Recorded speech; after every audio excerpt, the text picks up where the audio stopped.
Thanks, Bill. A quick, as others have done, congratulations to Diana and Betsy and Chuck on the report. You may not have all had a chance to read it. It's 60 pages. And as you go through it, I mean, my experience in reading it, and everybody must, is that you, at least from my perspective at the Business Council, often feel like you might be better off being a mineral under Wyoming than a business owner in New York State. Bill is absolutely right.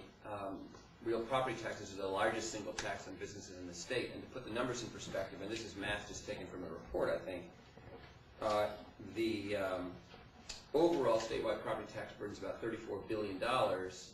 Of that, $15 billion, or about 44%, is borne by businesses. And so David Schaefer, who runs the Public Policy Institute with us at the Business Council, looked into this, and just on an experimental basis with a particular sector. And we thought about retail, for example, in the New York State economy. We thought about how retailers generally need lots of property and have razor-thin margins. And so that for them, property taxes would be particularly burdensome. So we talked to 3 large, for today's purposes, unnamed retail chains in the state and came up with, we think, some interesting information.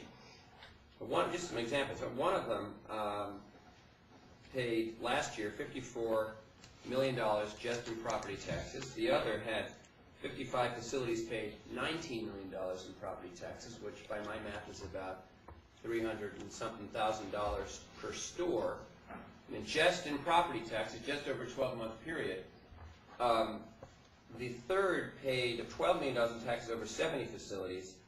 And they gave us some employment information, because this was kind of, we thought, interesting to look at. The last 2 of these chains, when you did the math, paid over $1,100 per full-time employee just in their property taxes. We actually were looking, David and I joked about this with a funny joke, we talked about this morning. We hope we'll come up with $300 or $400 tax burden per employee. It was over $1,100 just in property taxes. These are some major, really important retail employers. Remember, many upstate communities across this, many communities where retail remains a vibrant, important part of the service economy and does offer important employment to lots and lots of people. So again, this is just some examples about the significance of the property, just the property tax burden on business owners in the state. The other thing, beyond the math, I think what really matters is the message. If you think about that, that we get caught up in the math when we talk to business owners and our members in the Business Council, on calculations like this.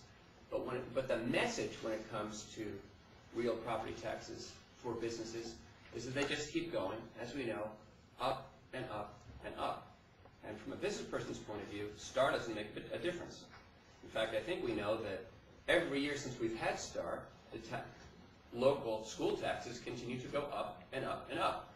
The report carefully outlines or suggests, I think, that the term is STAR is a shift in the tax burden. Well, yeah, at a level it's a shift from the local to the state, but we view it as another very important shift implied in STAR, which is a shift of the burden from the residential property tax owner, property tax payer, the residential burden, to the commercial burden. In other words, the businesses in school districts picking up more and more of that tax burden, reflected probably in some of these retail experiences.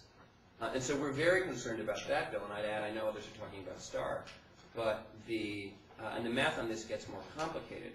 But if you get back to the message, the message to business owners across the state is that my property taxes are going up and up and up, and STAR has no effect on me.